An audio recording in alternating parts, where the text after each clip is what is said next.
Welcome to Courageous Leadership with Virginia Prodan, training you to lead with courage.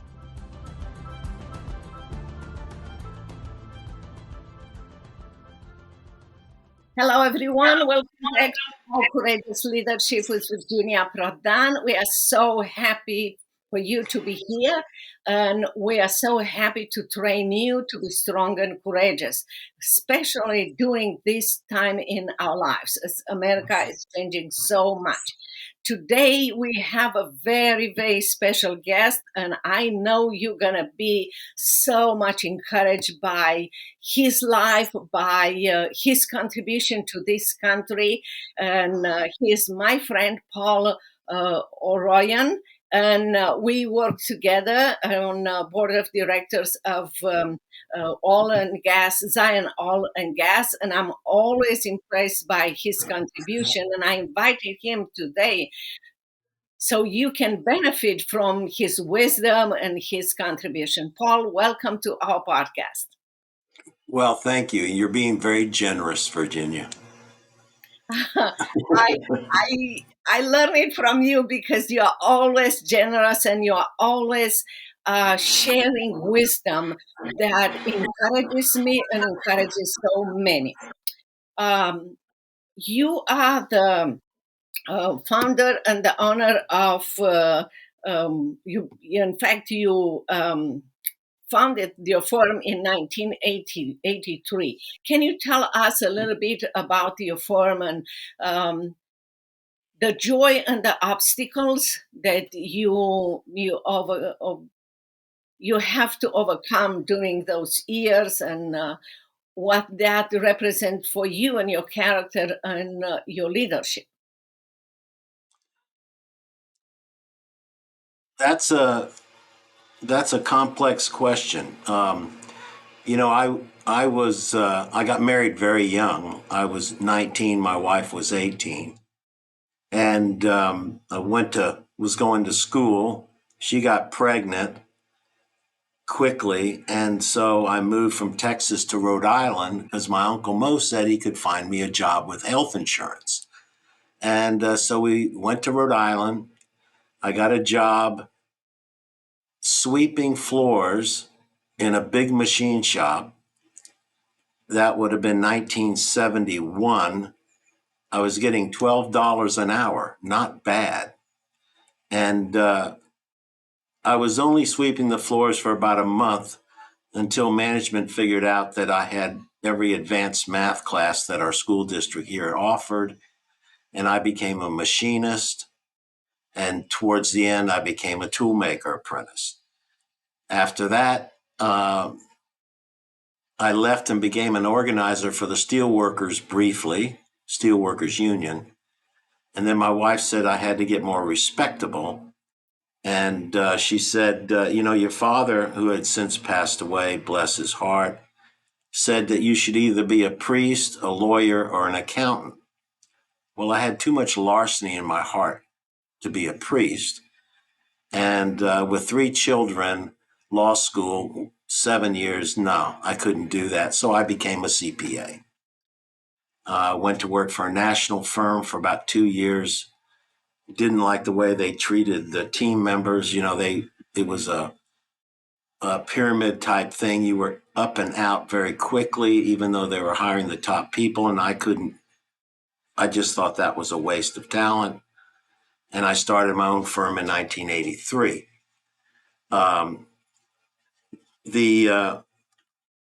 Going through business was very difficult because I had never owned a business before. But my father had mentored me for years. I was the oldest son. My mom and dad had 11 children. And so I was the oldest son. My father mentored me from the time I was probably 5 years old. So I give so much credit to him. But we were very lucky with the ups and downs because Marianne and I started on the floor when we got married. We didn't have a bed for the first year. So little challenges and inconveniences didn't really bother us that much. The challenges of business were very difficult. anyway, over the years, you learn and you grow, and now next week I'm going to be 74. I'm still working. I love working. We have offices in San Antonio and New Braunfels. I work with about 25 great people that it's sort of like a family affair. Not We're all just kind of close. We focus on good services to our clients, and that's the story of my business. Was it always hunky dory? No, there were a lot of challenges, but they were just challenges. You work through them and you go on. And in my life, I've always owned everything I did wrong. If you do that, you tend not to repeat your mistakes if they're yours, and in that is a lot of growth. So I'm an Episcopalian. My mother was a war bride, World War II war bride from England. She was Anglican, and so we grew up as Episcopalians. And I'm still fairly active in the church, although I don't go every Sunday because of Mary Ann's health issues. But we do what we can to support Christian efforts, and because that's what I am called to be. I am a Curseista. I don't know if you know what that is, Virginia, but I'm called to be an apostle for Christ. You make a friend, you be a friend, and you bring your friend to Christ. And it's done in so many different ways. For the most part, I just try to live by example. I'm not outwardly apostolic as some people are, but I do it my own way, and so that's a little brief thing on my life. And I love meeting new people, and I've loved working with you. You've also been an inspiration to me with your history. It's yes. Well, you said a few things that are so important, not only to me, but I know to our audience. First of all, you recognize that in life we all have obstacles from the beginning to every single day of our lives. And that is important, especially for young people today, because they believe that everything should be so smooth. Everything should be at their feet, no obstacle, nothing. And they should be entitled to receive everything. And happiness is the center of life, which is not. We have obstacles, and like you said, we have to learn from obstacles. And the essence that what you said is own your mistakes and learn from them to grow. That's the essence of life. And another thing that you mentioned is that is very important is you need to be teachable. And you have been teachable, Paul, from the time that you started. You said that your father taught you from the time that you were 5, but you are teachable now at 74. You love to meet new people. You love to learn from them and share your wisdom with others and everything. And that's part of who you are. And if we are not teachable, we stop learning, we stop growing. And that is so important. You are also a fighter. Obstacles are not things that will put you down. That will bring the fighter in you, and that will energize you. And that's one of the things that I am praying and I'm training people, especially young people, because many times the minute that they find an obstacle in their lives, they just turn to being a victim instead of being a fighter and a victor. And that is so important. Um, your focus in life is to give good service and lead people to where they're supposed to be in business, to good service, and also business and life. You mentioned so beautiful. You meet a friend, and you meet a friend of a friend, and your purpose is to bring them to Jesus, because that's the best service, the best thing that you can do for people, because they will have a changed life. And you leave a legacy every single day of your life. People think that you have to be or to get to the 74 years old to start living a legacy. No, you can leave a legacy at every moment of your life. You build that legacy, and that is so important for us. People will forget maybe your name, but they will never forget what you have done for them, because that will change your life. And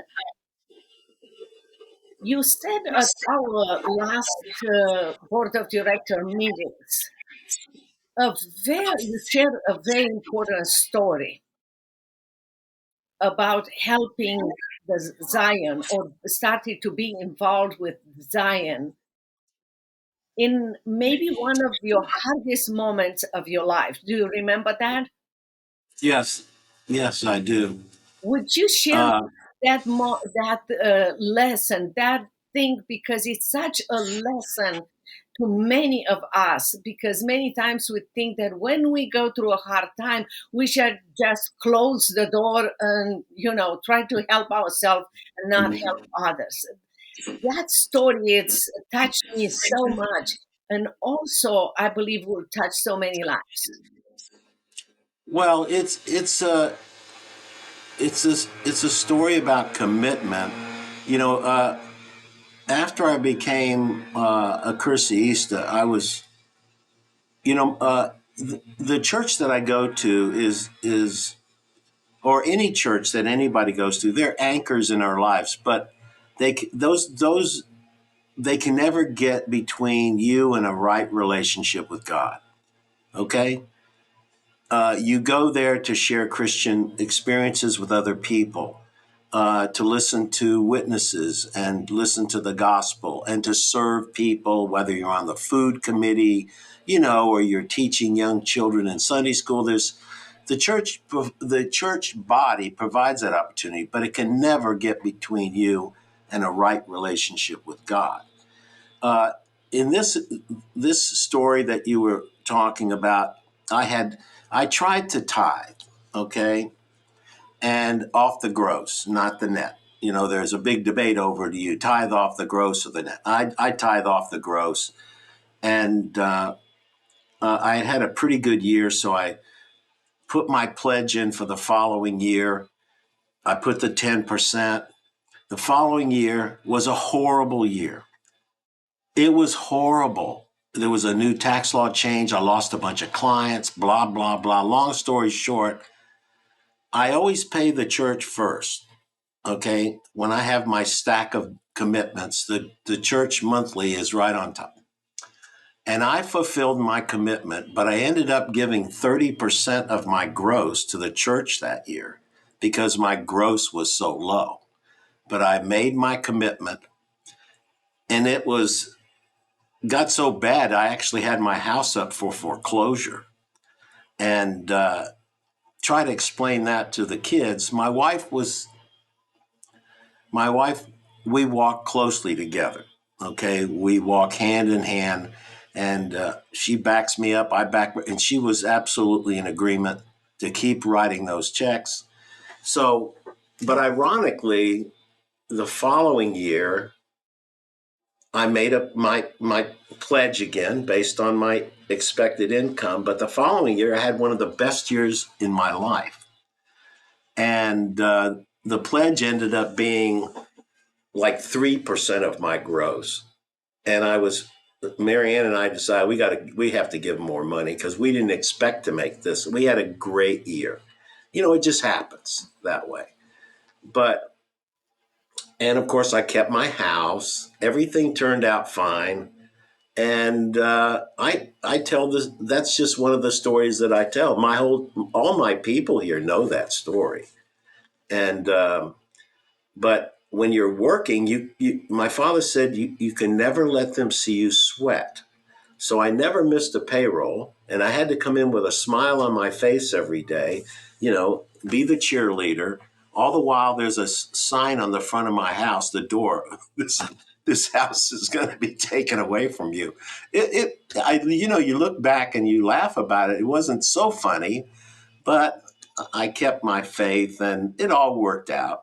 It all worked out. So Yes, yes, it anyway, did. that's the story you were referring to. Yes, yes, it did.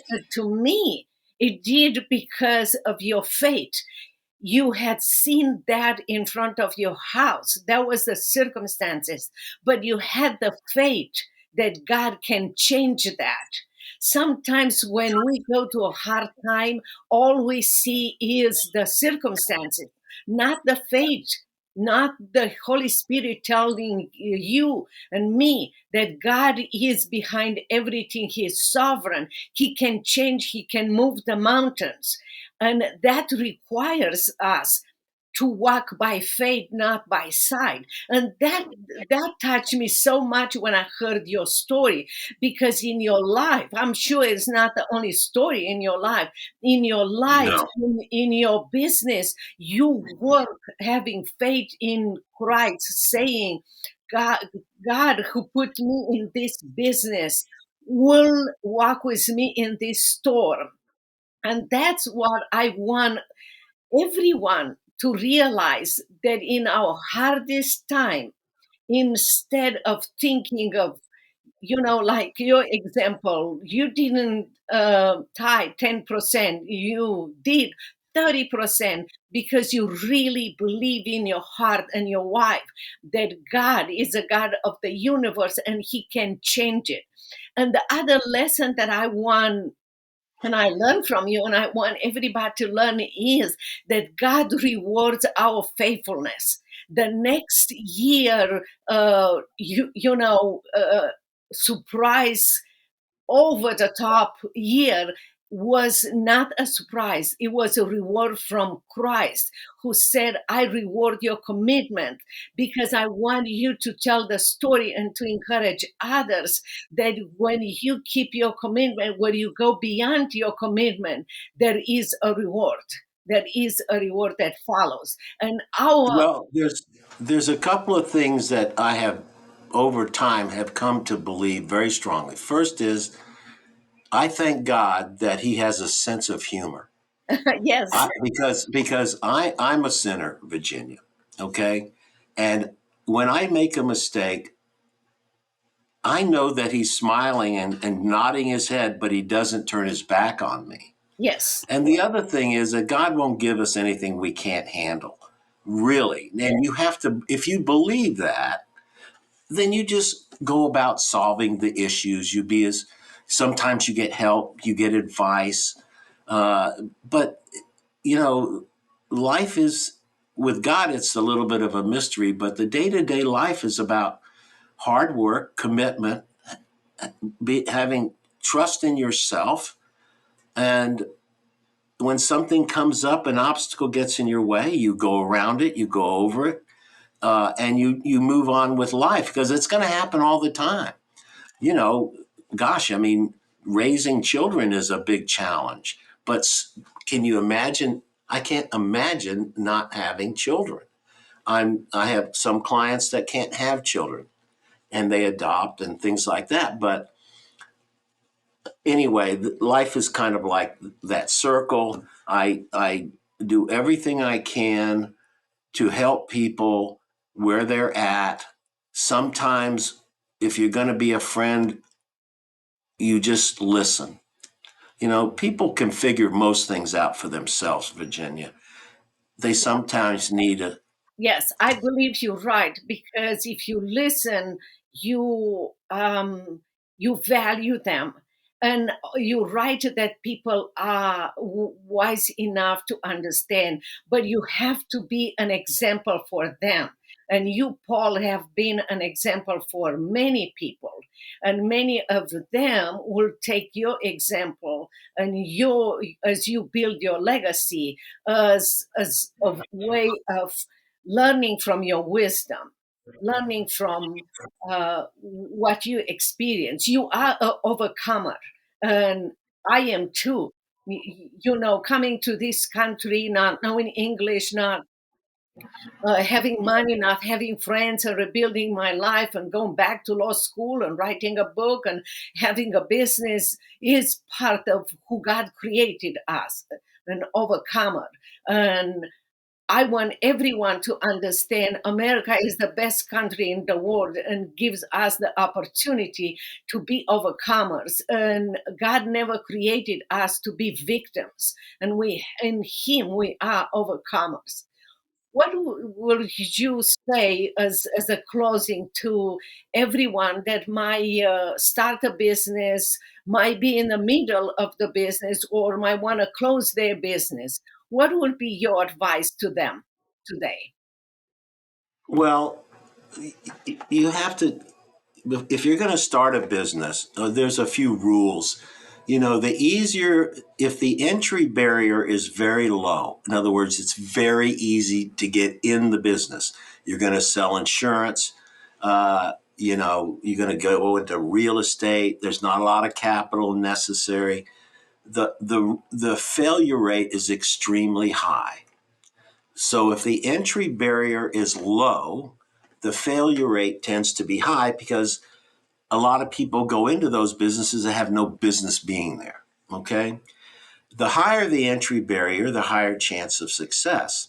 So when I have a client comes in and says, "Well, I'm going to start my own business," and first thing I asked them, I said, "Have you taken an inventory of your skill sets?" Okay. You need to do that. What kind of, have you developed some kind of a business plan? Who, where, what, when, how? Just an outline of what it is you want to do. Okay. Do you have the capital? Do you have the ability to lose money for 3 years? Okay. And I try not to scare them uh, because sometimes some of my more successful clients didn't know that they were supposed to fail. They just went out and did it. It's kind of funny, you know, you look back at the successes. You tend to see all the successes. You don't see the failures. Okay, Virginia, you see the successes. Or you don't see how much these people work, not 8 hours a day, not 40 hours a week, not. That's right. Yeah. You have to love what you're doing, have the capital to see it through. Make sure that whatever you're going to products or services that you're going to be uh, selling or providing, that people want it. You know, sometimes people don't want it, and the first thing you have to do is create demand for something that nobody thought they wanted. And that's done all the time, particularly with social media. God, people are, you know, I was visiting with my sister, my daughter last night, and we were talking about the elf on the shelf. You know, everybody knows what the elf on the shelf is. Well, you know, there's a lady that came up with a list of things to do on every day, what to do with the elf, where to put it, because the mom or the dad, they, they what have I done? So it's a calendar of what to do with the elf on the shelf, and she does very well with that little business. So did anybody think they needed something like that? No, she had an idea, and she went out and it I mean, she does very well. And so there's a lot of stuff out there. Going into business is, you know, everybody wants to go and have a restaurant. You know, you cook a great meal. Your friends say you should open a restaurant.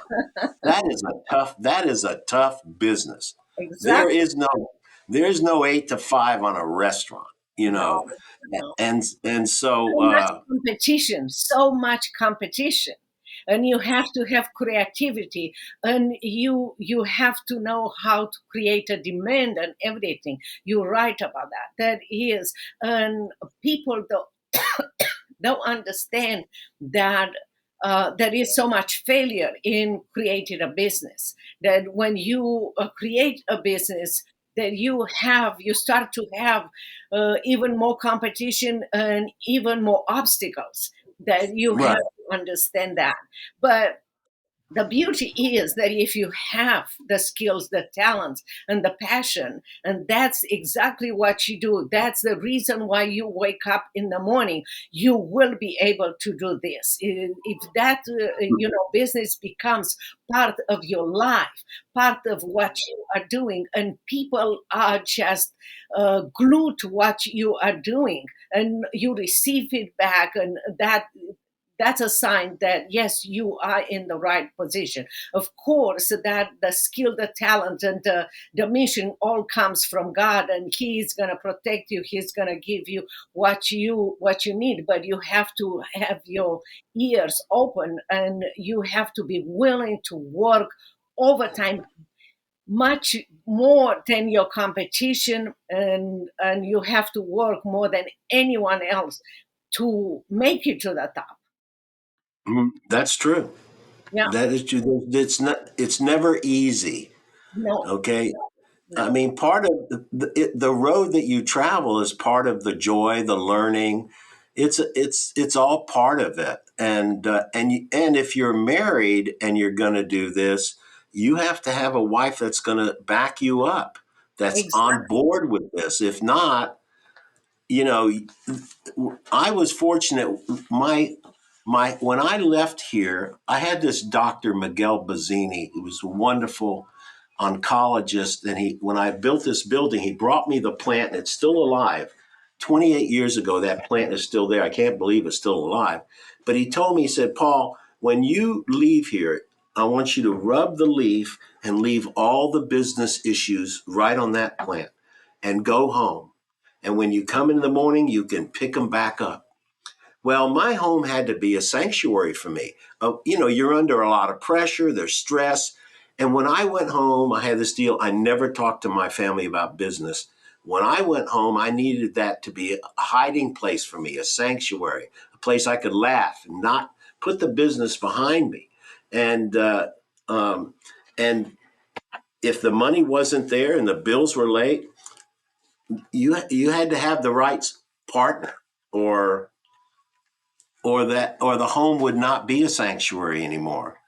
It would be that drive home would be as horrible as the drive to work. So, you need to have the good support system to help you see through the ups and downs, because in your marriage, there's going to be all kinds of challenges, but this is a complicated one. A lot of the partners, whether it's a man or a woman, didn't buy in for this kind of stuff. So you're going to start a business. You have to have a long discussion with your wife and even your children, depending on their age, you are so right about that. And many people don't talk about it when they are in business, don't talk about, this part of the business, but you are so right. Well, Paul, I know we have to invite you again to share more wisdom with us about your business and, being an overcomer and how God helped you. But we just want to thank you so very much for everything that you shared with us and being here. And I know our audience and our viewers will be influenced and will take notes of what you shared with us. Thank you so very much again for being with us. And thank you for asking me, Virginia. Merry Christmas to you. Merry Christmas. We are so happy to have you here. Okie doke. Bye-bye now.